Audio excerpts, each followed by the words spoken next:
LEEO nakabatong sa duwa ka water tanks para sa merkado. Hag desalination plant sang Metro Pacific Water umpisahan sa masunod nga tuig. Kag kadalagaan sang Iloilo City sa Atop Awards ginapabugal ni Mayor Jerry Treñas. Ginpasalamatan sang lokal nga panguluhan sang syudad sang Iloilo ang Metro Pacific Water sa padayon nga pagbulig sa mga pumuluyo. Sa flag raising ceremony Lunes ang aga, ginhatagan sa Certificate of Appreciation ang Metro Pacific Water. Ginbato na day Kathleen Guillermo, Business Area Head sang Metro Pacific Water, Mary Joy Josue, Corporate Affairs Officer, kag Luigi Bueno, PR Officer ang pagpasalamat sang syudad.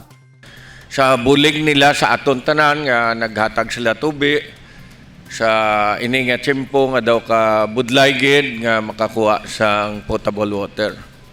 Bilang sabat, nagdonar ang Metro Pacific Water sang duha ka water reservoir tank para sa Local Economic Enterprise Office o kon LEEO. Suno kay LEEO Head Miss Maricel Mabacquiao, gamiton ang mga water tank sa merkado para mayaras ang potable nga source sang tubig ang mga vendors kag mga bumalakal. Magluwas sini, nagaplano man ang Metro Pacific Water nga mag-invest para sa Water Accelerated Plan para mapaayong supply sang tubig sa syudad.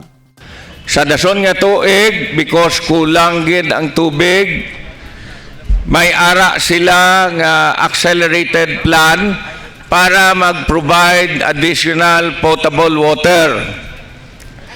Next year, magasto sila 2 billion pesos para sa desalination. Kag ang tubig nga makuha dira sa desalination nila diretsyo para gid lang sa syudad sang Iloilo. Tubig ang isa sa pinaka-importante nga utility sa moderno nga syudad. Gani nagapaninguha gid si Mayor Jerry Treñas nga makatrabaho ang mga partner agencies para makahatag sang maayo nga pangabuhi para sa mga Ilonggo.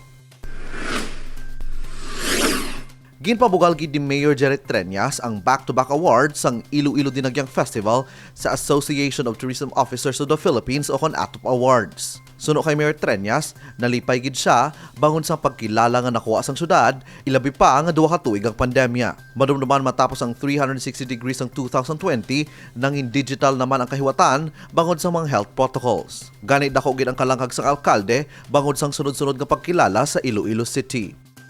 Nalipay man ako sa aton, nakakuha kita sang award, the best tourism event in the country, ang Dinagyang. Palakpakan tagid.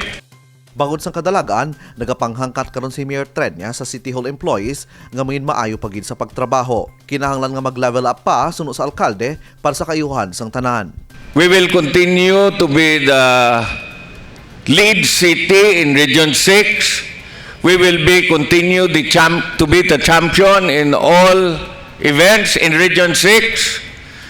And we will be the best in Region 6. Magluwas sa bag-o lang natapos ng ATOP Awards, 5 naman ka mga best practices sang Iloilo City ang entry para sa Excel Awards sang DILG. Samtang finalist naman sa Galingpok Awards ang iBike o kon bike culture sang Iloilo. Hiwaton ang final panel sa Nobyembre 21 kag mismo si Mayor Jerry Treñas ang mga presentar sang proyekto sang syudad sang Iloilo. Kevin Patrick Casipe para sa Level Up Patrol.